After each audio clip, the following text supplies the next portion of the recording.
Na verdade, eu queria entender... A gente já conversou sobre isso, não sei se você lembra, acho que foi lá em Bernou, eu te perguntei isso. Eu queria entender de onde vem a força de continuar trabalhando e ter um filho. Porque, cara, eu não conseguiria não. Consegue sim, Michel. Porque, ainda mais no ritmo que vocês estavam trabalhando, né? Não é só questão de trabalhar, é o ritmo. Uhum. Porque, por exemplo, se tu pegar outros casais que... Por exemplo, tanto o Rafael e a Isabel agora tiveram a Julie e tal, mas o Rafael já não estava no mesmo ritmo de viagem que nem vocês estavam. O Rafael já estava mais... Tava no SEDAC e tudo mais, até tiveram algumas viagens, né, deles fora, mas não era que nem vocês que passavam meses e meses. E acredito ter sido bem complicado isso aí. De onde tirou essa força? Cara, foi um choque muito grande pra mim, porque muita gente me pergunta, é até bom responder, muita gente pergunta, tem gente que acha que a gente planejou, Miguel. Cara, eu tinha 21 anos na época. E eu não julgo, mas eu acho que a maioria das meninas dessa idade, começando uma carreira promissora e tal, iriam planejar um filho a essa altura do campeonato. Literalmente, a essa altura do campeonato. Então não foi planejado, foi super surprise.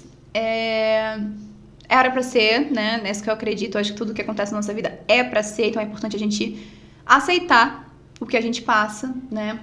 E aí, mas eu demorei bastante pra poder aceitar. Eu demorei muitos meses pra poder aceitar que aquela era a minha realidade. Eu não tinha medo de ficar com barriga zoada, o corpo estranho, ou qualquer outro, ou dinheiro. Eu não tinha nenhum desses medos. Meu único medo era o meu trabalho. Eu tinha na minha cabeça de que eu ia parar de dançar, ou que ia ser completamente diferente, que eu nunca ia viver aquelas coisas que eu tava vivendo até então e tal. Claro que é diferente, mas não, eu exagerava muito na minha cabeça, sabe? Sim, com certeza. Tinha aquela ideia literalmente de que... tava começando a viver um sonho que, tava virando realidade. Sim. Já era realidade, na verdade, você já estava na realidade. Então eu tinha aquela mente mesmo de que você vai ter o filho, morreu pra você, acabou na Paula, entendeu? Viveu até aqui? Ótimo, porque de agora em diante você não vai viver mais. Então eu falei assim, caraca, não, pelo amor de Deus. Então eu fiquei numa negação muito grande, mas eu também tenho um esclarecimento, tinha um esclarecimento racional e um esclarecimento da minha religião também, que não faria bem. Nem pra mim, nem pro meu bebê, eu ficar nessa negação. Então eu ficava lutando pra mim, lutando comigo mesma pra poder sair dessa negação e aceitar, porque eu também não tinha muito o que fazer, e era isso. Então foi difícil aceitar. E eu passei por essa gravidez, eu trabalhei a gravidez inteira, eu fui pra uma turnê, fiz o show no Rio, né? Esse show que você começou o podcast falando do sapatinho, foi quando a gente anunciou, já tava com 4 meses de gravidez, ia fazer 4 meses de gravidez quando a gente anunciou. Não, e com a coreografia top, pica da galáxia. E foi estreia dela também, da coreografia. Foi estreia no Rio Congress 2018. E foi difícil também, porque nos meus primeiros meses de gravidez eu passava muito mal. Mas bota mal nisso, sério. Eu botava pra fora, tipo assim, umas 10 vezes por dia. E eu não conseguia comer nada, porque eu comia tudo, me enjoava. Eu comia, botava pra fora. Eu bebia uma água, botava pra fora. Eu ficava sentada no sofá, botava pra fora. Então, essa era a minha vida. Assim, eu passava muito mal. Então, assim, nem pensar em ensaiar. Eu não conseguia, não porque eu não tinha disposição física, mas era cansativo. Sabe, eu vivia pra passar mal. Era praticamente isso. Então, enquanto eu passava mal, claro, o Léo me deu muita força, né? Que eu não tinha nem condição de pensar direito, mas a gente escolheu a música. A gente já foi fazendo uma coreografia meio que na nossa cabeça. Nessa parte a gente quer isso, nessa parte a gente quer aquilo, aí vamos fazer assim. Porque a hora que eu me sentisse um pouquinho melhor, a gente ia ensaiar, porque a gente sabia que a gente queria estrear no Rio do Congress. Então a gente tinha um prazo, sabe? Uhum. E aí, então a gente já foi fazendo esse pré na mente. E aí, cara, quando eu me senti melhor, faltava 2 semanas pro Rio do Congress. E eu lembro que teve um dia que a gente ensaiou 9 horas seguidas a coreografia. Caralho. Nossa senhora. E era aquela coreografia punk. Aquela coreografia muito punk. E aí, mas deu certo, graças a Deus. A gente estreou a coreografia. E aí, logo em seguida, a gente saiu pra turnê. Eu tava com 4 meses de gravidez. Voltei pro Brasil com 8 meses de gravidez. antes que todo mundo fale. Eu fiz todo o meu acompanhamento médico, né, aqui, que eu tinha minha doutora. Eu saí daqui com muita instrução da minha doutora, falando, olha, na semana de gravidez tal, você tem que fazer o exame tal. Na semana tal, você tem que fazer o exame tal. Então, eu já saí daqui também contactando todas as pessoas que eu conhecia em cada país. Tipo, eu fiz exame em Israel, fiz exame em Amsterdã, fiz exame na Espanha.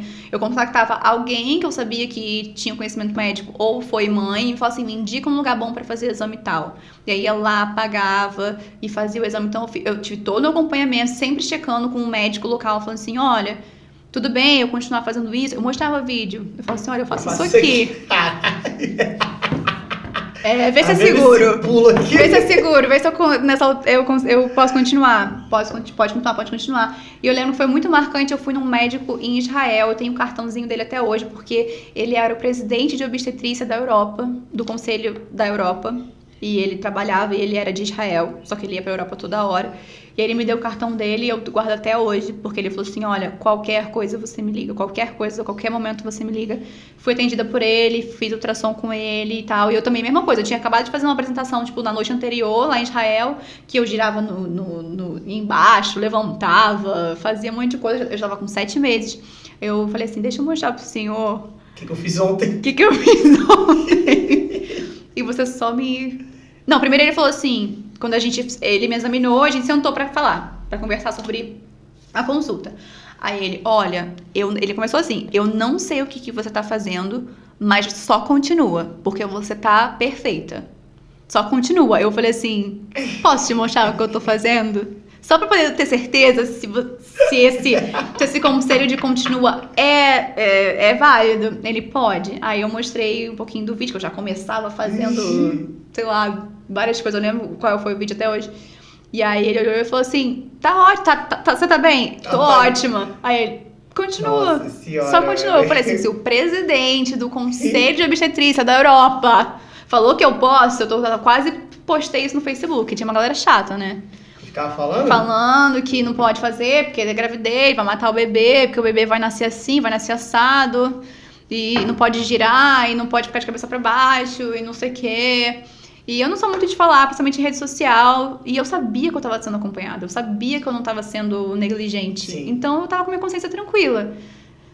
E é isso, mas deu certo, eu voltei com 8 meses de gravidez, porque tem um limite pra você andar de avião, somente viagem muito longa, então voltei. Aí no último mês fiquei mais quietinha, né, porque depois já tinha rodopiado tudo e mais um pouco, eu falei, não, no último mês eu vou ficar quietinha. E aí ele nasceu em julho de 2018. Aí nasceu o Miguel como saltitante. Salto, eu tô fazendo... Eu lembro que logo assim, quando o Miguel nasceu, vocês foram lá no SEDAC. Acho que ele tinha um mês. Tinha alguma coisa assim. E foi, caraca, eu lembro que tava com aquele fonezinho, pequenininho. Caraca, desse tamanho. Mas eu botei a sua pergunta, né, de como eu prossegui. Eu botei na minha cabeça de que eu ia fazer o que eu tinha que fazer, o que eu queria fazer, e que eu não queria aceitar a realidade de que nasceu o filho, você morreu. Então eu tentei acomodar, claro que no primeiro momento a gente trabalhou muito mais no Brasil, porque eu amamentei o Miguel por muito tempo, então onde a gente ia eu levava ele, as pessoas super entendiam quando eu tinha que parar pra amamentar, quando eu não podia ir em algum baile porque não tinha ninguém pra dormir com ele, eu tinha que dormir com ele, coisas assim. Mas aí foi levando, porque não dá pra parar de trabalhar, né? Continua, e aí em 2019 ele já tinha 1 ano e pouquinho, foi quando eu parei de amamentar ele, tive que forçar, porque ele... Se deixar, vai falar até agora. Ele tava aqui, ó. Eu tava aqui falando e ele estaria aqui. Mas tive que forçar porque eu ia passar 2 meses fora, né? Foi quando a nossa primeira turnê depois que o Miguel nasceu. E foi, assim, libertador. Libertador. Eu falei assim, gente, olha só, eu vou pra essa turnê. E aí eu vou fazer o que eu quiser. E aí eu vou viver. E aí, porque eu tava na mente de que eu nunca mais teria essa vida de volta. Eu achava, eu não ia viajar mais. Aquele congresso que eu amo, nunca mais eu vou. Eu achava. Então, quando eu tava me vendo ali, naquele lugar, com aquelas pessoas, dando aula e fazendo tudo... Cara, eu só decidi... Eu dei muito mais valor. Dei muito mais valor pro meu trabalho. Eu fazia tudo muito mais feliz. Eu tenho certeza que eu era muito mais simpática com as pessoas, porque aquilo ali mudou minha visão, porque eu tava literalmente vivendo como se a qualquer momento alguma coisa pudesse acontecer, aquele momento fosse o último, aquele evento fosse o último, aquela dança fosse a última, sei lá, sabe? Eu tava vivendo literalmente como se não houvesse amanhã e trabalhando como se não houvesse amanhã. Então foi uma turnê muito boa e muito, assim, revigorante pra mim mesma e me mostrando que não acabou, né? Só é um pouco diferente, mas não acabou. Então foi muito importante. Eu chorei em vários momentos, assim, falei, ai, eu não acredito que eu tô aqui de novo. Foi sensacional.